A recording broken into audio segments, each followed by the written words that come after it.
there. Thank you for joining me today. I'm Della Rucker. I am the principal of the Wise Economy Workshop and author of the new book, The Local Economy Revolution Has Arrived, What's Changed and How You Can Help, which is available any place you get your books or your ebooks.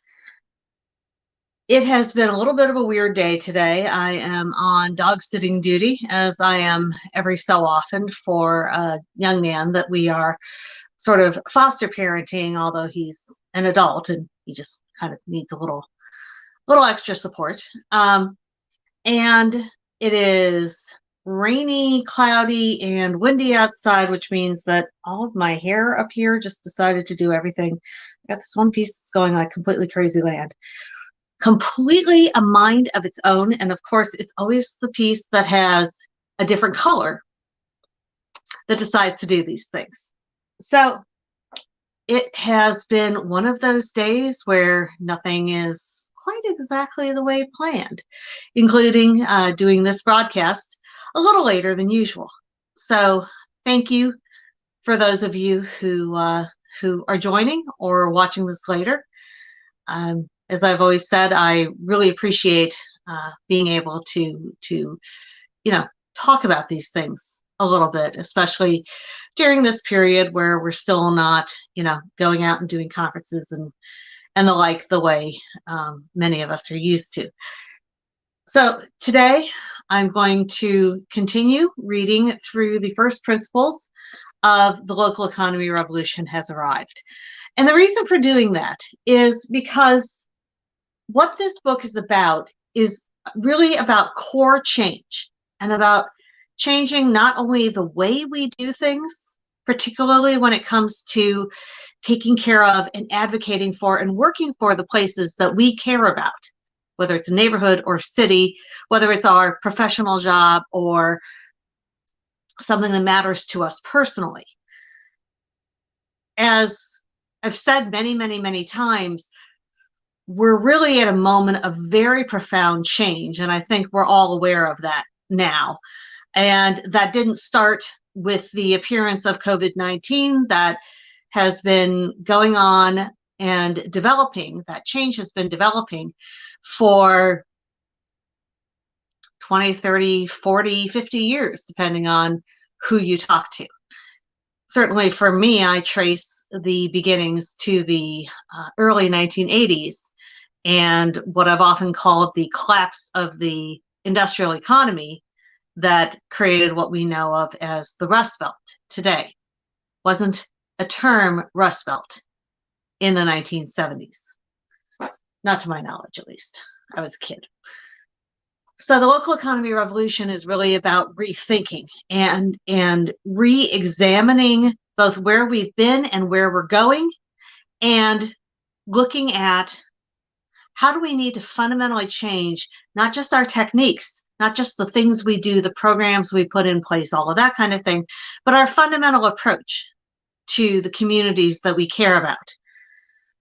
And in order to do that, you've got to be able to be very clear about what those changes are, because it's super easy for us to just fall back into doing the same old thing that we're familiar with.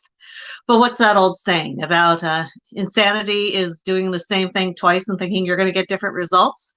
Well, in some cases, we've done the same thing multiple times, and we're still thinking we're going to get different results, even though the whole context in which that's happening has changed. So that's what the first principles are about.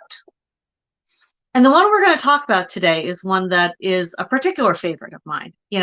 Even though I wrote out these things, there's some of them that, you personally kind of resonate to a little bit more than others. And for me, entrepreneurship has been a crucial part of my life. Not only my professional life, where I've started multiple companies, some much more successful than others, and where, my family finds its roots. And I tell the story in several places in this book about my father and my grandfather and the factory that the small paint factory that was a part of my life growing up and was a central part of my father's life until it no longer was. So entrepreneurship is something that I resonate to very, very strongly as a person. But one of the things that I started to learn as I spent more and more time over the course of my career looking at communities and looking at what makes communities tick, what makes some thrive, what makes others struggle. And one of the key things that kept coming up, and this has now been reinforced by research, is that entrepreneurial mindset, meaning the way you think, the entrepreneurial mindset becomes one of the most crucial elements of being able to manage, navigate, and succeed in the face of changing environments. And so when we talk about entrepreneurship here, we're not just talking about people who go start businesses, although that's extremely important, but we're also talking about people who have a problem-solving mindset, who don't take no for an answer, who seek information, who are trying to figure out how to make something change, how to do something that's different. And that's not something that is unique to affluent communities or to comfortable communities or to communities that have other kinds that have what we sort of associate with kind of startup community kind of mindset, particularly in the United States, where so much of the conversation about entrepreneurship has been taken over by what we now call big tech. Who's going to have the next Google? Who's going to create the next Facebook? Entrepreneurship is really about much, much more than that. So here's from the first principles. Entrepreneurial mindset is the unmet need for everyone. When we ask people in companies to self-manage multiple career changes, play an active role in improving their communities, to do the hard work of continuous education and advocating for their children in school, we are basically asking them to live entrepreneurially. And what evidence that there is indicates a multi-decade decline in entrepreneurial mindset, particularly in the United States. Now, that's not surprising, given that the industrial era didn't want those millions of people who were working on the lines to upset the very carefully crafted systems. But the fusion era doesn't accept that. In a situation where old systems no longer work, to not be entrepreneurial is to be helpless, whether you are starting a business or not. You have to be able to see and capitalize on new opportunities. And that goes for everyone, no matter your education level or your profession or your position or your wealth. But most people today have had few chances to experience or exercise an entrepreneurial mindset because that industrial era didn't want it.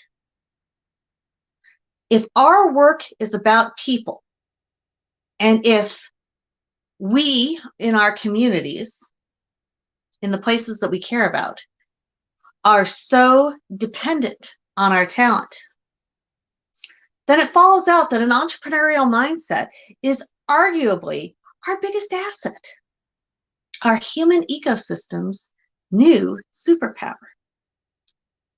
If we have lots of people who can think and act entrepreneurially, then we'll have lots of good problem solving and creation going on. But to have that, we can't treat entrepreneurialism as this special playground for the wealthy or the highly educated. Entrepreneurial work is everybody's work. If for no other reason than because non-entrepreneurialism is a recipe for deterioration. And that means that our budgets, our programs, our systems have to increase entrepreneurialism, especially for those who have been cut out of the game in the past. So that's kind of heavy. And when we talk about changing mindsets, we're not just talking about changing intellectual behavior, we're talking about changing kind of our fundamental angle and our fundamental approach. So what does it mean to ask a community to be entrepreneurial? It means that we're asking them to play an active role in the problem solving, whether it's creating commercial products or it's creating new ways of communicating, or it's creating new solutions to the challenges that face a community. And it's an interesting situation that we're in anymore, because I find myself talking about so many things that are sort of undercurrents that we sort of know are going on, but that overt power structures, particularly we think about big tech and the efforts to control information and the value that comes from information. We think about the merger and consolidation behavior within not just technology, but within so many industries. And we can look at those things and say, okay, Della, you're full of hooey. You know, really, it's the big game that controls the savannah. You know, you're talking about the little guys, the mice and the voles, but it's pretty obvious to us, we would say, that it's the metaphorical elephants and rhinoceroses. Is that the plural of rhino? I don't even know. Big animals are the ones who are really driving the system. And it certainly can look like that to us at this point in time, until you look a little closer and you look a little deeper and you start to see the fragility that underlies so much of the systems that are getting held up to us as the models. And I'm not saying that to denigrate, but I'm saying that because we can lose sight of the longer term picture in simply looking at what's in front of us today. And the reality is that whatever form it takes, and being an entrepreneur in the future may look very different from being an entrepreneur in the past. But that mindset is still going to need to be there, even if it's being exercised perhaps in a different way. I want to spend a little bit of time on that question of who is an entrepreneur. So for a lot of us in the general public, entrepreneurs are, they're the Elon Musks of the world. They're the Mark Zuckerbergs. They're the ones who are creating something that's very new and very big. And that's a misleading and really a very recent definition, because entrepreneurship is to a great extent intrinsic to the way people have lived and earned a living for generations, long before we had any, concepts of an invisible hand or capitalism or any of the structures and systems that we take for granted today. And that's still the case today. We just don't always see it. So the person who started a restaurant or a hole in the wall in your community is an entrepreneur. It may not look flashy and exciting because it's the same old ham and eggs and Reubens and whatever that they've served for years. But those owners have to be growing and innovating and figuring out how to solve problems. Otherwise, they would be out of business. When you look at communities that are disadvantaged, you see an extraordinary array of entrepreneurship,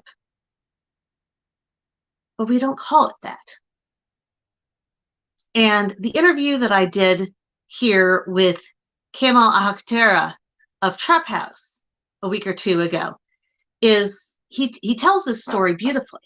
You know, he says that he didn't know what entrepreneurship was growing up, but he knew that he had access to something that was a little different from what everybody else around him had access to.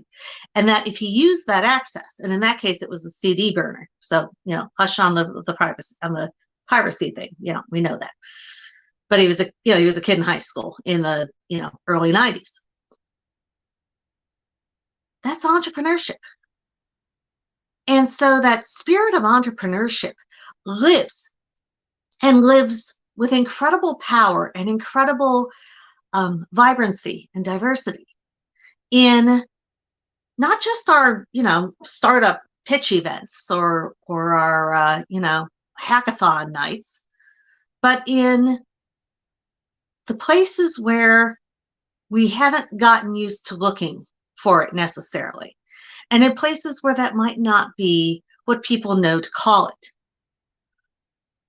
The ability to foster entrepreneurship and to foster it at all levels, not just in tech, but to foster it in every arena of human activity, I think is one of the most enormous challenges and one of the most incredible opportunities that faces us and that presents to us over the next, even over the next year, let alone the next 10 years or 20 years. Being able to unlock that human creativity, that human problem solving, that entrepreneurial mindset, I think that's going to be one of the single most crucial elements of communities that thrive and communities that succeed. And that includes communities that are already affluent, and that includes communities that are not affluent. And I very much think that for all of the rest of us, we can learn as much or more from the entrepreneurship, the creativity that disadvantaged communities have in abundance than we can learn from another Elon Musk or Mark Zuckerberg. No disrespect to them. Not today. So as you're thinking through, especially coming out of the pandemic, as you're thinking through how to rebuild, remake, revitalize your programs, your organizations, your offering of services, your all of these things that you do, or as you're looking at your community and saying what's missing, what's what's lacking, what do we need to have here in order to be able to move forward? Think about how to help people become entrepreneurial with a small e. Not everybody should start a business. Starting a business is risky. It's scary. And believe me, I can testify to these things.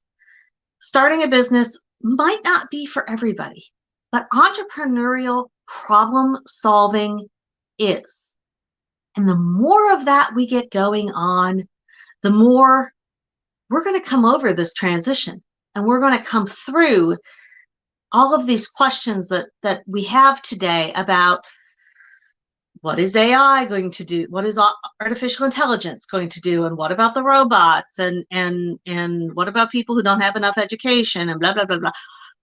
The entrepreneurial mindset is the piece that gives us the power to crack through those and to find what those new solutions are. And so, again, as you're looking at your communities and you're looking at your programs and saying, how do we need to do things differently? at the end of and in the post-coronavirus pandemic period, how can we build and foster that kind of entrepreneurship, not just in our rich white kids, but in everybody? So that's what I've got for you today. Thank you again so much for taking the time to listen. If you are a subscriber to the Wise Fool Digest on Substack at wiseeconomy.substack.com, you have a new digest on your way. It'll hit your box early tomorrow morning. And that has 3 amazing stories about inclusion and about new approaches and new ideas and new ways of thinking that I think you'll find fascinating. And there's actually 4, because I pulled in another one that isn't a current news story, but that is an amazing piece for me. So if you don't get the Wise Fool Digest, never fear, you can. So just sign up at wiseeconomy.substack.com. Cheaper than probably anything else you purchase on a monthly basis, and guaranteed to give you some good information. So again, wiseeconomy.substack.com, and local economy revolution has arrived. What's changed and how you can help. So thanks again for listening. And we are starting to turn the corner into spring. I'm starting to see a little ray of sunshine outside. And I think that's a pretty good metaphor. I think we're going to end on that one. So thanks again. And as I tell you, no matter what you're working on, no matter what your role is in making your community a better place, it is time, now more than ever, to go get them. Thanks.